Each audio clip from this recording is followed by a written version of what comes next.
Hello दोस्तों, आज की इस वीडियो लेक्चर में हम कवर करने वाले हैं CRUD ऑपरेशन। अगर MySQL के साथ हम कम्युनिकेशन करते हैं तो हमें क्या है, CRUD ऑपरेशन हमें परफॉर्म करते हैं। क्यों करते हैं? क्योंकि हमें कोई भी एम्प्लॉय का डाटा सेव करना है, रीड करना है, अपडेट करना है, डिलीट करना है। ये ऑपरेशन करने के लिए हमें CRUD की जरूरत होती है। मतलब MySQL के अंदर हम परफॉर्म डाटा स्टोर करना चाहते हैं, तो उसके लिए हम आते हैं। सबसे पहले हम इक्लिप्स पे हम आ गए। इक्लिप्स पे आने के बाद हम क्रिएट करेंगे यहाँ पे मेविन प्रोजेक्ट। मेविन प्रोजेक्ट का क्या काम होता है, जार हमें एक्सटर्नली डाउनलोड नहीं करना होता, ऑटोमेटिक डाउनलोड हो जाता है। आज चलिए देखते हैं कैसे करते हैं। तो सबसे पहले आप फाइल में जाओगे, न्यू पे क्लिक करोगे और यहाँ पर आकर के हमें लेना है अदर में जाकर के मेविन प्रोजेक्ट। यहाँ पे हमने क्या कर दिया, मेविन। ठीक है, ये आप लोगों के सिस्टम में हो सकता है पॉसिबिलिटी कि नजर नहीं भी आए, तो उस केस में आपको क्या करना है, आपको ये ध्यान रखना है कि मेविन प्रोजेक्ट को ऐड कर लेना है। मेविन कैसे ऐड करते हैं वो आप यहाँ पे बता देता हूँ। मैं ये नेक्स्ट कर दिया, मैंने प्रोजेक्ट बना लेता हूँ। पहले नेक्स्ट किया हमने क्लिक, और यहाँ पर आप ध्यान से देखना क्या करना है, create a simple project, skip archetype. तो आर्केटाइप हमने जो इसमें वो लगाना नहीं है, ठीक है, इसलिए क्या कर देंगे, इस पर चेक कर देंगे। यूज डिफॉल्ट वर्कस्पेस, जो हमारा एक्चुअली जो पहले से स्टोर है उस पर हम काम करने वाले हैं। तो नेक्स्ट पे हमने क्लिक किया। नेक्स्ट पे क्लिक करने के बाद यहाँ पर ग्रुप आईडी हम दे देते हैं, कुछ भी हमने जैसे प्रोजेक्ट, ठीक है, प्रोजेक्ट 1 ग्रुप में लिख दिया ग्रुप, ठीक है, कुछ भी नाम दे सकते हैं हम। और हमने दिया प्रोजेक्ट 1 आर्टिफैक्ट, ठीक है, प्रोजेक्ट 1 आर्टिफैक्ट, ये हमने यहाँ पे किया। और इसके बाद हमने फिनिश पे क्लिक कर दिया। ये हमारा एक मेविन का प्रोजेक्ट बन चुका है। इस मेविन के प्रोजेक्ट को बनाने के बाद अब यहाँ पर हम आ जाते हैं। तो हमारा प्रोजेक्ट बन के आया किस नाम से भाई, प्रोजेक्ट 1 आर्टिफैक्ट, ये बन गया। ठीक है, प्रोजेक्ट का नाम किस में आता है, आर्टिफैक्ट में। ठीक है, उसके बाद हमें क्या करना है, यहाँ पर देखो जावा का कौन सा वर्जन है, 7 वर्जन, JDK 7 हमारा बाय डिफॉल्ट इसके अंदर इनेबल्ड है। अब इसके अंदर जो जरूरी फाइल होती है वो pom.xml होती है। pom.xml पे डबल क्लिक करो, आप समझो pom.xml क्या है। pom.xml के अंदर क्या रहता है कि सिर्फ हमें डिपेंडेंसी ऐड करनी होती है, सारा काम अपने आप हो जाता है, जार डाउनलोड हो जाता है। यहाँ पर आप देखो कोई भी एक एक्स्ट्रा लाइब्रेरी यहाँ पे अभी अवेलेबल नहीं है। JRE सिस्टम लाइब्रेरी जो है वो अवेलेबल है, मेविन की कोई एक्स्ट्रा लाइब्रेरीज में ऐड नहीं है अभी। ठीक है, तो हम उसको ऐड करने के लिए हमें क्या करना है, MySQL के साथ डाटा। अभी देखो इसके लिए क्या करा मैंने, कंट्रोल एम करने से मैक्सिमाइज होता है। अब मुझे क्या करना है, यहाँ पर मुझे ऐड करना है किसको, लाइब्रेरी को ऐड करना है, मतलब जार को ऐड करना है MySQL को। क्यों? क्योंकि हम MySQL के साथ कनेक्टिविटी करना चाहते हैं। तो उसके लिए हम क्या करेंगे, यहाँ पर हम डाउन वो कर लेंगे, डिपेंडेंसीज को ऐड कर लेंगे। तो सबसे पहले लिखेंगे डिपेंडेंसीज, ठीक है, डिपेंडेंसीज लिख के इसको ब्रैकेट बंद कर दिया और यहाँ से स्टार्ट कर दिया। तो डिपेंडेंसीज के अंदर हम क्या करेंगे, जो दूसरी जो वैल्यू होती है डिपेंडेंसी, उसको इसके अंदर डालेंगे। तो हमने यहाँ पे इसको ओपन करा, क्लोज कर दिया। ठीक है, तो ये डिपेंडेंसी हमारे पास आ गई। इसके अंदर हम आएंगे और बाकी जो हमारे पास है ना, क्या कि जार को हम जिसको हम डाउनलोड करना चाहते हैं वो लगाएंगे। तो हमने उसके लिए क्या करना है, यहाँ पर जाना है वेब के ऊपर। अब हम वेब पे आ गए। वेब पे आने के बाद हमने नया यहाँ पे ओपन किया टैब ओपन करने के बाद आपको क्या करना है, MySQL के लिए जार डाउनलोड करना है। तो आप यहाँ लिखोगे MySQL और यहाँ कर दोगे जार, MySQL जार और MVN कर दो, या फिर सिंपली MySQL MVN कर देते तब भी आ जाता है। MVN क्या है, मेविन रिपोजिटरी है। यहाँ पर सारे के सारे रिपोजिटरी के मिल जाती है। तो यहाँ पे आप आओगे, MySQL कनेक्टर पे क्लिक करा। क्लिक करने के बाद हमें क्या चाहिए, MySQL का जो भी वर्जन आपको चाहिए वो आप ले सकते हो। तो मैं यहाँ पे एक काम करता हूँ, जो सबसे ज़्यादा यूज्ड वर्जन है वो देख लेता हूँ। यहाँ पे 529 इंस्टॉल्स इसके, तो मैंने ये वाला वर्जन क्लिक कर लिया। ये वर्जन आप अपने MySQL के साथ देख सकते हो कि आपका कौन सा MySQL इंस्टॉल्ड है, उसके साथ भी आप लेके चल सकते हो। तो यहाँ पर मैंने क्या कर दिया, यहाँ पर हमारे पास वर्जन आ गया। ठीक है, और यहाँ आप देखोगे इसके अंदर ना डिफरेंट बिल्ड्स हैं। ठीक है, मेविन के अंदर हम अभी मेविन प्रोजेक्ट के साथ काम करते हैं, ये करते हैं। एंड्रॉइड स्टूडियो में काम करते हैं तो जनरली ग्रेडल का यूज होता है। तो ग्रेडल ये वाली लिंक उसमें हम लगाते हैं। अगर एंड्रॉइड स्टूडियो में हम काम कर रहे होते हैं तो एंड्रॉइड के लिए जो जार लगाना होता है तो हम ये वाली चीज़ को ऐड करते हैं उसमें। जैसे हम ऐड करते हैं ऑटोमेटिकली डाउनलोड कर लेता। अभी हम मेविन ऐड करेंगे pom.xml में। तो यहाँ पे देखो डिपेंडेंसी है, वहाँ पे डिपेंडेंसीज के अंदर डिपेंडेंसी को ऐड कर देंगे। जैसे हमने क्लिक किया, यहाँ पे देख सकते हो आप copy to clipboard, automatically copy हो चुका है। उसके बाद हम यहाँ पे आते हैं नेक्स्ट सेक्शन में, क्या यहाँ पर आकर के पेस्ट कर दिया। जैसे मैंने पेस्ट किया है आप देख सकते हो पेस्ट हो चुका है। तो यहाँ पर देखो जैसे हमने अपने प्रोजेक्ट का नाम दिया था आर्टिफैक्ट आईडी, यहाँ पे आ गया, ग्रुप आईडी यहाँ पे आ गया, देख रहे हो। ऐसे आप अपने प्रोजेक्ट का नाम भी दे सकते हो। अब जैसे मैं इसको फॉर्मेट कर लेता हूँ, तो Ctrl+Shift होता है फॉर्मेट करने के लिए। ठीक है, मैंने कहा Ctrl+Shift, तो फॉर्मेट हो गया। करना चाहो करो, मत करो कोई बात नहीं। पर जैसे मैं इस पर Ctrl+S करूंगा सेव करने के जस्ट आफ्टर में, जैसे मैं इस पर सेव करूंगा, सेव करने के जस्ट आफ्टर में क्या है देखना आप, यहाँ पर डाउनलोड होकर एक फाइल ऐड हो जाएगी। तो मैंने करा Ctrl+S, जैसे Ctrl+S किया तो यहाँ पे आप देखो डाउनलोडिंग स्टार्ट हो चुकी है बॉटम में। ठीक है, डाउनलोडिंग हो, बिल्ड 8% हो गया। यहाँ पर आप देखो कुछ नया ऐड हुआ है, हाँ क्या, मेविन डिपेंडेंसीज के अंदर आप देखो आप जार ऑटोमेटिकली डाउनलोड हो गया 8.0.28, है ना। यहाँ पे क्या आ रहा है हमारे पास, जार का वर्जन 8.0.28। अगर मैं इसको मान लो चेंज करता हूँ वर्जन को, तो देखो यहाँ पे आओ मैविन के अंदर हम आ गए, और मैविन के वर्जन के अंदर हम आ गए, और मैविन के वर्जन के अंदर आने के बाद आप देखो यहाँ पे क्या हो रहा है, यहाँ पर 8.0.28 है, तो मैं यहाँ पे और भी वर्जन है तो उनको भी ले सकता हूँ। सपोज दैट मुझे 0.33 वाला वर्जन चाहिए, तो आपको अब एक्स्ट्रा एफर्ट नहीं लगाना, आपको बस यहाँ पर आना है, यहाँ क्लिक करना है, ठीक है। क्लिक करने के बाद यहाँ पर 33 लिख देना है, ठीक है। और अभी ये फाइल सेव नहीं, यहाँ पे स्टार आता है तो इसका मतलब सेव नहीं है। जैसे फाइल को सेव करेंगे, कंट्रोल एस दबाए, यहाँ पे डाउनलोडिंग स्टार्ट होगी, और यहाँ पे देखना आप जार का वर्जन अपडेट हो जाएगा ऑटोमेटिकली।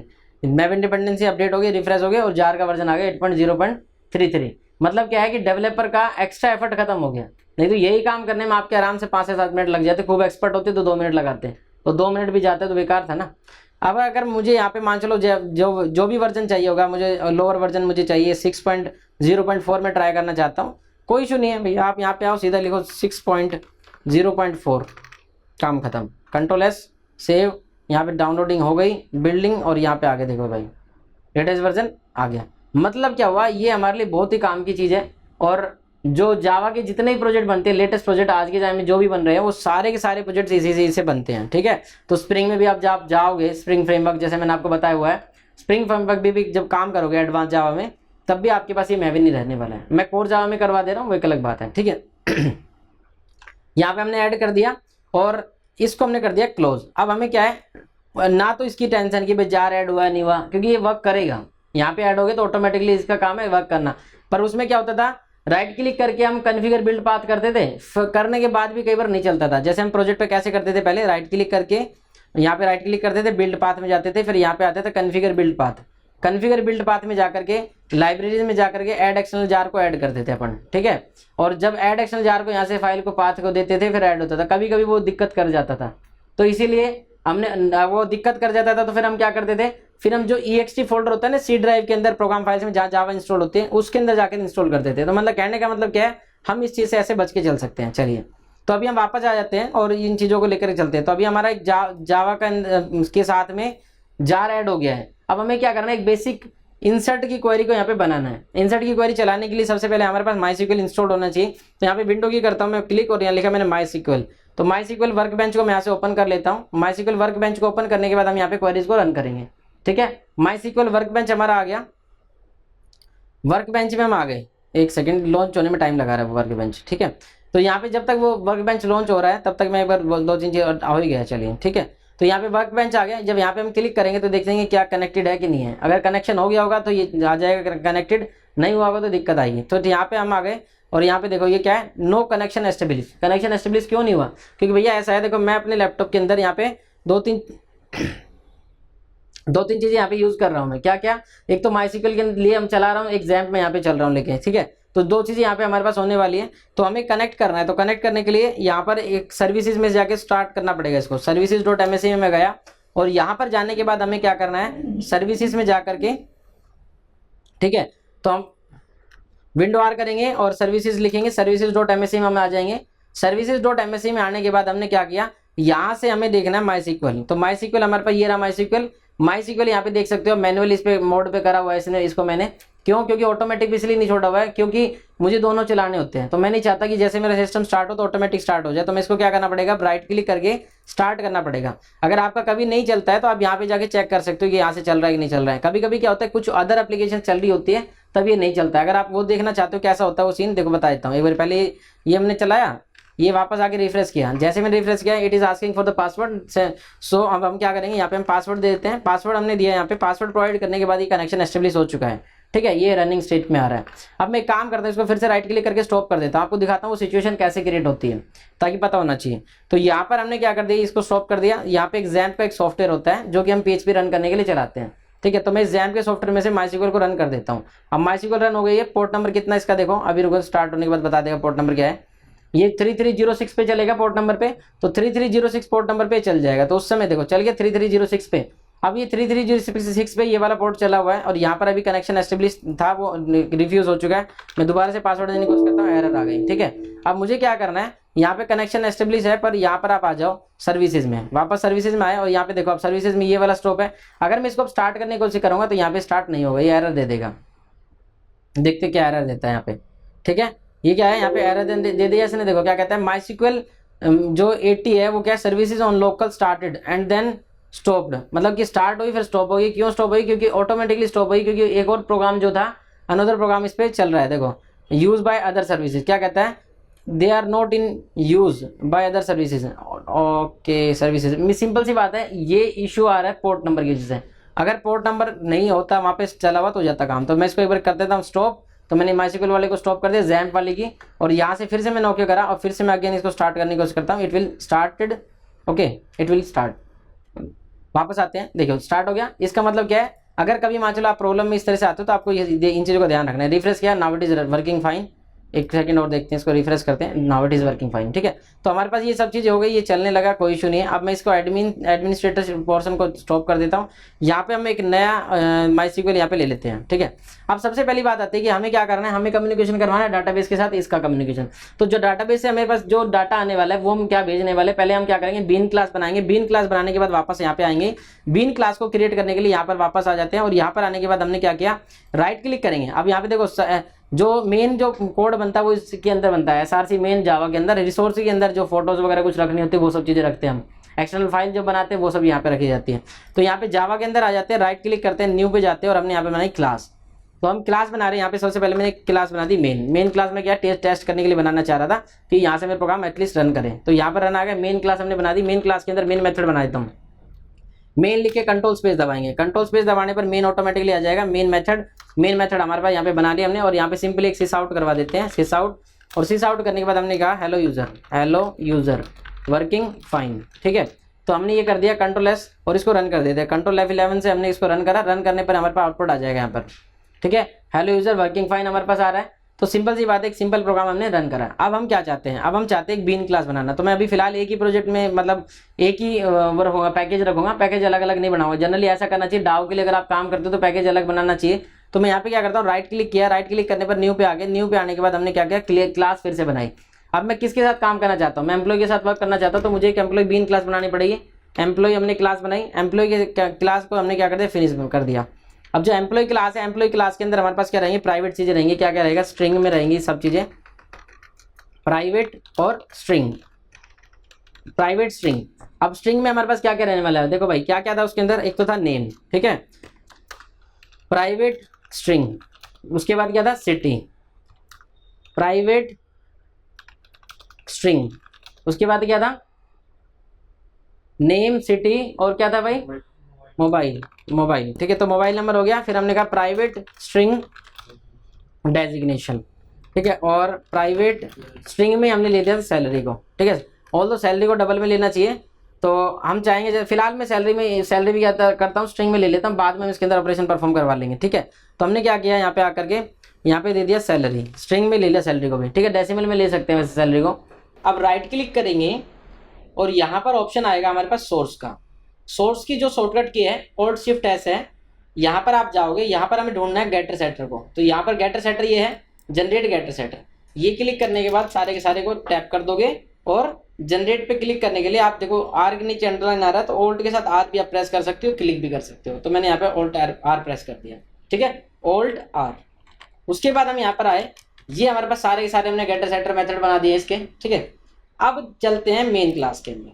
मेन क्लास में हम आ गए। अब मेन क्लास में आने के बाद हमें क्या जरूरत पड़ती है कि हमें सबसे पहले जरूरत पड़ेगी कि डेटाबेस के साथ कनेक्शन क्रिएट करने की। फिर हमें प्रिपेयर्ड स्टेटमेंट क्रिएट करना है। तो कनेक्शन क्रिएट करने के लिए जो हमारे पास क्लास होती है वो क्या रहता है, देखो यहाँ पे हम लिखा कनेक्शन टाइप का एक ऑब्जेक्ट लेते हैं। Connection con equals to driver manager dot get connection. ठीक है, अब यहाँ पे देते कनेक्शन URL। अब देखो URL याद रहता नहीं है, ठीक है, और अगर आप भाई अच्छे खासी मेमोरी रखते हो तो रख लो याद, कौन मना कर रहा है। कंट्रोल शिफ्ट O कर दिया, ऑर्गेनाइज इंपोर्ट हो जाता है। ठीक है, ऑर्गेनाइज इंपोर्ट करने के बाद यहाँ पर आएंगे और यहाँ पर दे देंगे हम तीन चीजें, तीन आर्ग्यूमेंट जाएंगे। पहला, दूसरा जाएगा यूजर नेम हमारे पास क्या है, रूट, और पासवर्ड जो है हमारे इसका MySQL का वो है कमल। तो मैंने पासवर्ड दे दिया। अब यहाँ पर चाहिए मुझे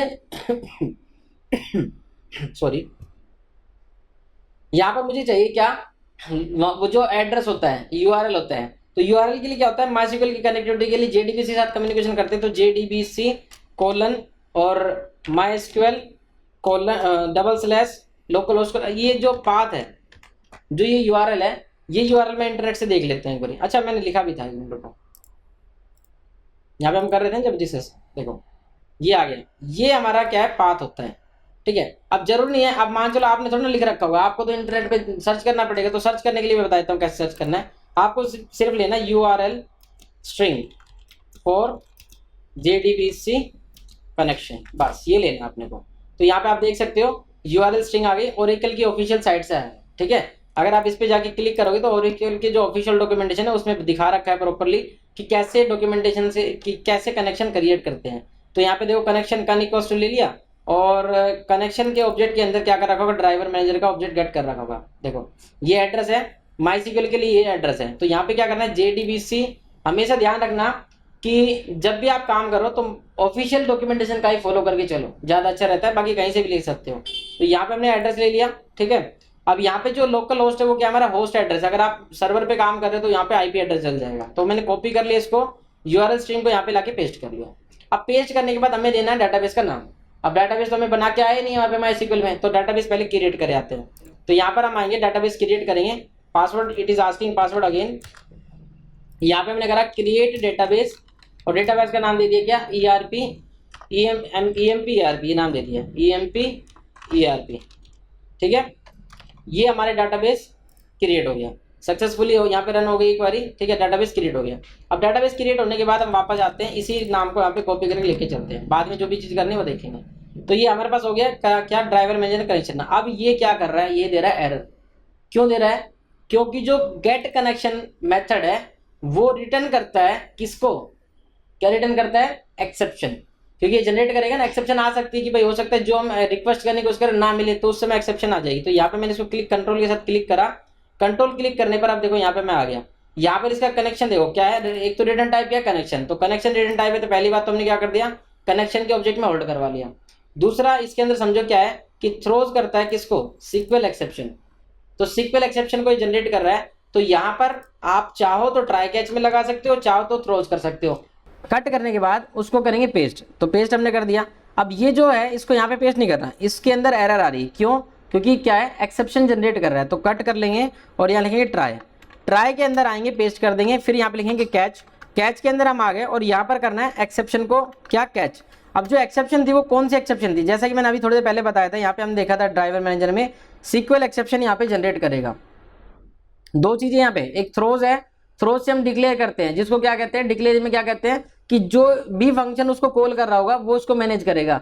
और हैंडल का मतलब होता है कि वो बाद में किसी और के लिए प्रॉब्लम नहीं रहेगा। तो ज्यादा अच्छी अप्रोच रहती है हैंडल करके चलना। ठीक है, तो यहाँ पर हमने क्या कर दिया, स्क्वेल एक्सेप्शन का ऑब्जेक्ट दे दिया, स्क्वेल ई दे दिया हमने। ठीक है, ये हमारे पास एक्सेप्शन का ऑब्जेक्ट आ गया, यहाँ से हमने ले लिया, उसको हम करवाना चाहेंगे तो उसको करवा देंगे, सिस आउट करवा दिया, E dot print stack trace कर सकते हैं, सिक्वल लिख दिया हमने। ठीक है भाई, अब हमने कर दिया कंट्रोल शिफ्ट। ठीक है, चलिए वापस आ जाते हैं, कंट्रोल एन किया। तो आप यहाँ तक तो समझ गए होंगे कि क्या करा हमने। ठीक है, ट्राई कैच कर लिया, सिक्वल कर लिया। अब कनेक्शन का हमारे पास ऑब्जेक्ट आ गया है। ठीक है भाई, कनेक्शन का ऑब्जेक्ट आ गया। अब ये चेक करना चाहते हैं कनेक्शन सक्सेसफुली हुआ है कि नहीं हुआ है, तो वो भी हम चेक करके चल सकते हैं। अभी हम सिर्फ चेक कर रहे हैं मेन में से, फिर इसके अलग एक डाउ लेयर बनाएंगे, उस लेयर के अंदर सारा का सारा कोड रख देंगे। तो यहाँ पर हम आए, कनेक्शन हमारे पास आ चुका। अब इस कनेक्शन की हेल्प से हम करेंगे प्रीपेड स्टेटमेंट का सेम ऑब्जेक्ट हम बना देते हैं और इसका नाम पी से स्मॉल कर देते हैं। आपको पता है ना, ऑब्जेक्ट्स हम बनाते हैं वो स्मॉल लेटर से बनाते हैं। प्रीपेड स्टेटमेंट इक्वल्स टू, अब यहाँ पर क्या करना है, यहाँ पर हमें चाहिए कि जो कनेक्शन आया है उस कनेक्शन के बेस पर कनेक्शन डॉट प्रीपेड क्या करेंगे, प्रीपेड स्टेटमेंट करेंगे ना, कनेक्शन डॉट प्रीपेड स्टेटमेंट, और इसमें क्या कर देंगे, क्वेरी पास कर देंगे, प्रीपेड स्टेटमेंट, और यहाँ पे पास करेंगे क्वेरी। अब क्वेरी हमने बनाई नहीं है तो क्वेरी को पहले बना लेते हैं भाई, जो क्वेरी हम रन करना चाहते हैं। तो क्वेरी को क्या रन करना चाहते हैं हम चाहते हैं यहाँ पे एक एम्प्लॉय का ऑब्जेक्ट बनाया जाए, एम्प्लॉय ओबीजे। ठीक है, एम्प्लॉय EMP कर दिया मैंने, ये इक्वल्स टू न्यू एम्प्लॉय, ये हमारे पास एम्प्लॉय का ऑब्जेक्ट बन गया। हमने करा EMP डॉट, अब क्या करेंगे, सेटर गेटर मेथड दें, उसमें सेट करवा लेंगे। तो हमने कहा सेट सिटी सेट करवा दी, सिटी की वैल्यू डाल दी हमने, क्या मान चलो रेवाड़ी। ठीक है, और हमने क्या करा, EMP डॉट सेट क्या कर देंगे भाई, दूसरा क्या था, मोबाइल। उसी सीक्वेंस में करना, कोशिश करना ताकि कंफ्यूजन ना हो आप लोगों को। तो सेट सिटी के बाद क्या करेंगे, सेट मोबाइल, है ना, मोबाइल ले रहे हैं, उससे पहले तो नेम था, emp डॉट सेट नेम। ये समझ में आ रहा है ना, कोई गैप नहीं है इस वाले पोर्शन में, सही है ना। तो emp dot set name, name हमने कर दिया जेम्स, ठीक है, जेम्स नेम को सेट कर दिया इसमें। और इसके बाद हमने कर दिया रेवाड़ी, उसके बाद क्या कर दिया सेट मोबाइल, मोबाइल में डाल दिया नंबर, मोबाइल नंबर डाल दिया, मान चलो हमने क्या डाल दिया नंबर 8901164933, ठीक है, मोबाइल नंबर डाल दिया। मोबाइल नंबर भी क्या है स्ट्रिंग में ले रखा हमने, तो इसको भी स्ट्रिंग में कर दिया।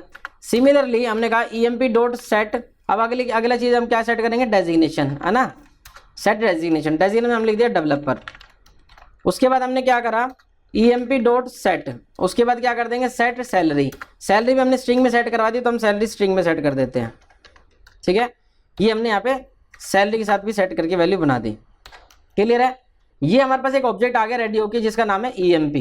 अब इस emp ऑब्जेक्ट को हम परसिस्ट करना चाहते हैं, सेव करना चाहते हैं, कहाँ पर डाटाबेस में, तो हम यहाँ पे क्या करेंगे क्वेरी बनाएंगे, है ना। क्वेरी क्या बनाएंगे, देखो क्वेरी बनाएंगे, यहाँ पे हमने लिखा स्ट्रिंग टाइप की क्वेरी बना दो, क्या URY क्वेरी इंसर्ट इनटू, अब यहाँ पे MySQL की क्वेरी लिख रहे हैं हम, इंसर्ट इनटू एम्प्लॉय, वहाँ पे एक ऑब्जेक्ट बनाए क्लास बनाएंगे, सॉरी टेबल बनाएंगे एम्प्लॉय के नाम से। एम्प्लॉय के अंदर हमने क्या किया इंसर्ट इनटू एम्प्लॉय, और यहाँ पर लिखेंगे वैल्यूज। अब जो इंसर्ट इनटू एम्प्लॉयज है इसमें क्या क्या वैल्यू है, यहाँ पे देखो क्या क्या भाई, नेम सिटी मोबाइल, ठीक है, वो क्या करना है भाई नेम सिटी मोबाइल और डेजिग्नेशन और सैलरी, ठीक है। फिर हम लिखा वैल्यूज, वैल्यूज में क्या क्या वैल्यू डल जाएगी, यहाँ पर वैल्यूज की जगह में क्या करना है क्वेश्चन मार्क लगाना है 1 2 3 4 5, क्योंकि 5 वैल्यू हम स्टोर कर रहे हैं, तो हमने क्या करा 5 टाइम क्वेश्चन मार्क ऐड कर दिया, ये हमारी क्वेरी बन गई। इस क्वेरी को हमने यहाँ पे पास कर दिया। अब देखो इन क्वेश्चन मार्क की जगह पर हमें वैल्यू डालनी है, वैल्यू इंसर्ट करवानी है, तो वैल्यू जो इंसर्ट करवानी है उस वैल्यू के लिए हम क्या करेंगे, अब यहाँ पर इस प्रिपेयर्ड स्टेटमेंट के अंदर हम इसको यूज करेंगे। हमने कहा prepared statement dot set string, क्या कर देंगे सेट स्ट्रिंग। अब स्ट्रिंग में क्या डाल देंगे इंडेक्स नंबर, हमने कहा 1, कि फर्स्ट इंडेक्स पे क्या डल जाए, हमने कहा भाई जो ये फर्स्ट इंडेक्स मतलब ये वाले फर्स्ट क्वेश्चन मार्क की जगह, तो फर्स्ट क्वेश्चन मार्क की जगह हमें जो वैल्यू ऐड करनी है वो क्या ऐड करनी भाई emp में से जो वैल्यू चाहिए। अब मैंने करने को हम डायरेक्टली इसको वैसे यहीं पे डायरेक्टली भेज सकता था, पर मैंने क्यों करा ऐसा, क्योंकि जब बाद में हम डाव लेयर बनाएंगे तो उस समय इसकी इस तरह से काम करने की जरूरत पड़ेगी। तो यहाँ से हमने क्या करा, हमें जो वैल्यू सेट करवानी है हमने कहा emp डॉट क्या कर देंगे सेट नेम, ठीक है, सेट नेम कर दिया, सॉरी गेट नेम, क्योंकि हम गेट कर रहे हैं इस बार value, get name emp dot get name, तो वहां से जो नाम होगा उस emp का ऑब्जेक्ट का वो हम यहाँ पे गेट हो गया। हो सकता है कल को हम ये वाली वैल्यू कहीं और से भेजेंगे और ये कोड कहीं और लिखेंगे, तो वो इसके लिए उस केस के लिए मैं समझा के चल रहा हूँ इस तरह से, क्लियर है। फिर हमने क्या करा prepared statement, prepared statement, prepared statement dot set string, दोबारा से हमने सेट स्ट्रिंग कर दिया, सेट स्ट्रिंग में इंडेक्स नंबर 2 डाल दिया, और यहाँ पे क्वेरी में क्या डाल देंगे emp डॉट गेट, क्या डाल देंगे भाई दूसरा क्या है गेट सिटी, तो गेट सिटी हमने कर दिया। सिंपली हमने यहाँ पे कहा प्रिपेयर्ड स्टेटमेंट, अब मैं इसको ना कॉपी पेस्ट करना चाहूँ तो कर सकते हैं हम, ठीक है। और यहाँ पर आकर के हमने क्या कर दिया मोबाइल कर देंगे गेट मोबाइल, ठीक है, गेट मोबाइल हमने कर दिया, मोबाइल आ गया, और इंडेक्स नंबर भी चेंज हो जाएगा, इंडेक्स नंबर क्या हो जाएगा 3। सिमिलरली हमने यहाँ पे क्या किया फिर से prepared statement, prepared statement dot set string, set string, string में वैल्यू डाल दिया। अब इस बार 4th इंडेक्स पर क्या डालना है वैल्यू, यहाँ पे डालना है emp डॉट गेट, यहाँ पे था हमारे पास डेजिग्नेशन, तो डेजिग्नेशन हमारे पास वैल्यू थी, डेजिग्नेशन इसमें इंसर्ट हो जाएगी। फिर से हमने करा prepared statement dot gate dot set string, set string कर देंगे यहाँ पे। सेट स्ट्रिंग में हमने क्या कर दिया 5th लोकेशन पे हमें क्या सेट करवाना है emp डॉट गेट क्या दे देंगे भाई सैलरी, ठीक है, गेट सैलरी हमने कर दिया। यहाँ तक क्लियर है, गेट सैलरी तक वैल्यू आ जाएगी हमारे पास, ठीक है, गेट सैलरी तक वैल्यू आ गई हमारे पास। गेट सैलरी तक वैल्यू आने के बाद अब हमारे पास एक प्रिपेयर्ड स्टेटमेंट का पूरा ऑब्जेक्ट रेडी हो चुका है। अब इस प्रिपेयर्ड स्टेटमेंट के ऑब्जेक्ट के बेस पे हम क्या कर देंगे एग्जीक्यूट करवा देंगे, prepared statement dot execute exe। अब यहाँ पे देखो एक तो एग्जीक्यूट है और यहाँ पर एक एग्जीक्यूट अपडेट मिलेगा और एग्जीक्यूट क्वेरी मिलेगा। मैंने कहा एग्जीक्यूट अपडेट, ठीक है, एक अपडेट है, एक क्या है यहाँ पे एग्जीक्यूट क्वेरी। तो हमें एग्जीक्यूट क्वेरी कब जरूरत होती है, जब हमें रिजल्ट मिलना चाहिए, रिजल्ट हमें चाहिए होता है तब, और हम वहां पर सिर्फ अपडेट करवाना चाहते हैं तो एग्जीक्यूट अपडेट। जब भी कोई इंसर्ट वाली क्वेरी हम चलाते हैं तो क्या करेंगे एग्जीक्यूट अपडेट हमने करेंगे, एग्जीक्यूट अपडेट हमने यहाँ पे लगाया एग्जीक्यूट अपडेट। और जैसे हमने एग्जीक्यूट अपडेट किया, ये जो एग्जीक्यूट अपडेट डेटा टाइप ये मेथड है ये क्या रिटर्न कर रहा है, यहाँ पे देखो आप इंटीजर टाइप का रिटर्न कर रहा है। तो ये क्या रिटर्न करता है कि कितने रो अफेक्ट हुए हैं MySQL के अंदर, तो वो अफेक्टेड रो की रिजल्ट यहाँ पे ले सकते हैं। तो हमने कहा इंट रो अफेक्टेड, ठीक है, रो अफेक्टेड। तो यहाँ से हमें पता चल जाएगा कितना रिकॉर्ड इंसर्टेड हो गया। तो यहाँ पे हम दिखा दिया सिस आउट और यहाँ पे क्या देंगे record inserted, number of record codes inserted. तो जैसे नंबर ऑफ रिकॉर्ड्स इंसर्टेड करके लिखा प्लस कर गया, यहाँ पे लिखा रो अफेक्टेड, यहाँ पे लगा देंगे। तो जैसे हमने रो अफेक्टेड किया तो यहाँ पे आप देख सकते हो इसमें क्या हुआ है, प्रॉपर कनेक्शन क्रिएट हुआ है। प्रॉपर कनेक्शन क्रिएट होने के बाद हमने क्वेरी क्रिएट करी, यहाँ पर हमने सारी वैल्यू ले ली, उन सारी वैल्यूज को हमने यहाँ पे क्या करवाया, एग्जीक्यूट करवाया। अब इसको हम कर देते हैं रन। तो रन करने के लिए हमने क्या करा, कंट्रोल F11 किया, देखते हैं यहाँ पे क्या में आउटपुट मिल जाता है। तो देखो यहाँ पे कुछ एरर आ रही है। क्या एरर आ रही है, क्योंकि एरर इसमें मिलेगी MySQL के टेबल की, कि उस डेटाबेस के अंदर कोई टेबल है ही नहीं, क्योंकि हमने कहा ना एम्प्लॉय के अंदर इंसर्ट करो। अब इंसर्ट टेबल देखो, इंसर्ट इनटू एम्प्लॉय, अब एम्प्लॉय के नाम की तो टेबल में बना के नहीं आया वहाँ पे, तो मुझे एरर मिलने वाली। तो यहाँ पे जो एरर आई थी वो क्या आई थी, यहाँ पे आप देखो एरर जो आई थी वो ये है। इसको मैं कर देता हूँ मैक्सिमाइज, कंट्रोल M से हम इसको मैक्सिमाइज कर सकते हैं, डबल क्लिक कर लेते हैं एक बारी, ठीक है। तो यहाँ पर क्या इश्यू आ रहा है, EMP ERP, ठीक है। ये हमारे पास क्या डेटाबेस है, इस डेटाबेस के अंदर एम्प्लॉय के नाम से टेबल है भाई, एम्प्लॉय के नाम से टेबल है, डजंट एग्जिस्ट कह रहा है, तो मतलब टेबल है ही नहीं, तो टेबल बना के आनी। तो अब हम चलते हैं यहाँ पर और यहाँ पर जाकर के हम टेबल क्रिएट करते हैं। तो हमने यहाँ पे टेबल क्रिएट करनी है, क्रिएट टेबल। तो उससे पहले हम क्या करेंगे, यूज करेंगे, यूज EMP ERP। अच्छा, इसको अगर आपको ये MySQL का थोड़ा सा आइडिया लेना हो तो मैंने एक MySQL का एक वीडियो बना के रखी हुई इसमें बेसिक की, वो आप एक बार चला के देख लेना इसमें, ठीक है। अब यहाँ पे चले जाएंगे, हमने क्या किया, यहाँ पे क्रिएट टेबल करेंगे। क्या करेंगे, क्रिएट टेबल हमने किया, क्रिएट टेबल, और टेबल का नाम क्या रख देंगे, एम्प्लॉय टेबल के अंदर अब क्या क्या बिल्ड होने वाली है। तो हमने क्या दिया, आईडी दे दिया पे, या EMP ID दे दिया, EMP ID इंट में दे दिया, और यहाँ पे क्या दे दिया, प्राइमरी की, और एक और यहाँ पे लगाना है ऑटो इंक्रीमेंट। यहाँ मैंने शायद उसमें भी नहीं बताया हुआ है, क्योंकि वो बेसिक सी बनाई थी 25 मिनट की। ऑटो इंक्रीमेंट में मतलब क्या है, ऑटो इंक्रीमेंट मतलब जब भी हम कोई नया रिकॉर्ड इसमें इंसर्ट करेंगे, जो भी लास्ट वैल्यू होगी आईडी की उसमें एक ऐड होकर के वो वैल्यू अपडेट हो जाएगी, इसलिए ऑटो इंक्रीमेंट होता है, ठीक है। लास्ट में हमने क्या किया, कोमा लगाया, कोमा लगाने के बाद हम वापस आ जाते हैं नेक्स्ट पे। अब हमने क्या करना है, यहाँ पे बाकी वही फील्ड बनाना है जो फील्ड हमारे उसमें बीन क्लास के अंदर है। तो यहाँ पे क्या है, नेम में हमने क्या दे दिया भाई, एक चीज और बताता हूँ मैं यहाँ पे ना हमने एक कमी और करके आए हैं, उसके लिए ना आईडी को और बना के रखना चाहिए EMP के अंदर, अभी बताऊंगा जब एक साथ कलेक्शन के साथ करेंगे तो वो फिर समझाऊंगा मैं।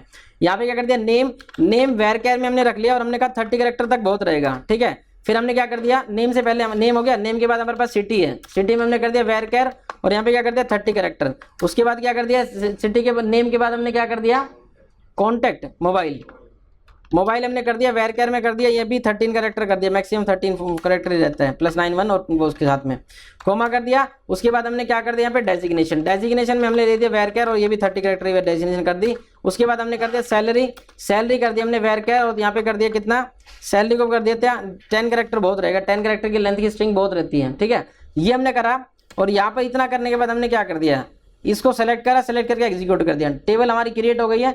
अब इस टेबल के अंदर हमारे पास डेटाबेस आने वाला है, तो डेटाबेस में इंसर्ट हो जाएगी वैल्यू। तो वापस हम इसको डबल क्लिक करके सेम स्टेट में आ जाते हैं, और यहाँ पर हम जाते हैं, इसको क्या करते हैं, रन करते हैं। तो कंट्रोल F11 किया, तो जैसे हमने कंट्रोल F11 किया तो यहाँ पर कुछ आउटपुट आ गया, क्या कहते हैं, नंबर ऑफ रिकॉर्ड इंसर्टेड 1, तो मतलब पहला एक रिकॉर्ड इंसर्ट हो गया है। तो यहाँ पर हमें समझ में आ गया होगा कैसे कनेक्शन करना है। अब हम नेक्स्ट लेक्चर में अब क्या करेंगे, इन सारे कनेक्शंस को, ये जो हमने करा है ना, इसको हम एक डाव क्लास बनाएंगे, डाव के अंदर डाल देंगे। और उससे भी पहले मैं एक चीज करूंगा, यहाँ पे एक कलेक्शन के थ्रू इसको करके दिखाने वाला हूँ कि कैसे इसके अंदर कलेक्शन के थ्रू हम करके चल सकते हैं, ठीक है। तो अभी बार देख लेते हैं डाटाबेस में आउटपुट स्क्रीन पे आया क्या है, फर्क पड़ा है नहीं पड़ा। तो इसके लिए क्या करेंगे, select star from EMP LOY employ table में क्या रिकॉर्ड इंसर्टेड है देख लेते हैं। जैसे हमने करा, यहाँ पे आप देख सकते हो जेम्स का रिकॉर्ड यहाँ पे आ चुका है, जेम्स रेवाड़ी, ये मोबाइल नंबर है, डेवलपर, और ये सैलरी उसकी है, ठीक है। होप सो समझ में आया होगा। मिलते हैं नेक्स्ट लेक्चर में, thank you so much, bye bye.